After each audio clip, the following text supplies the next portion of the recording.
Being nice is nice, but at this point, your leadership is pretty toxic. You've now created a culture of paranoia, and here's why. Get your pen and paper. Here we go. Your team spends more time trying to read your mood rather than executing tasks more than anything else. Number two, you give feedback that sounds like advice instead of providing the necessary information in order to move them ahead within the business. And last but not least, and this one is a doozy, you smiled in their face for 6 months documenting where they went wrong instead of literally providing the information to move ahead and or creating a safe space where they could come to you and talk about the challenges that they're having within the business. This is failing because the brain craves certainty.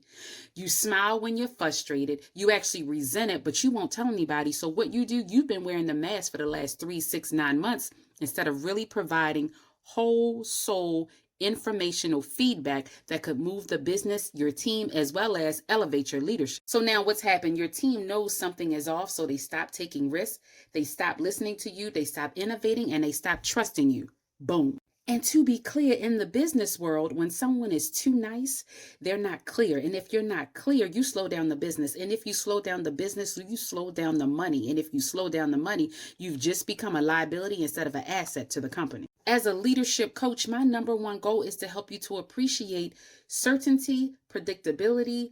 Coaching and development are the things that you need within your leadership, not just for you, but also for your team, your peers, and your executives. So here's what we're going to do. As your executive leadership coach, I refuse to have you play checkers. I need you to play chess, learn and understand this corporate game to elevate your team, elevate your leadership, elevate the business as well as your department. Get your pen and paper. Here we go with the secret sauce. So what we're going to do is replace emotion with protocol. So here we go. Number one, set a standard.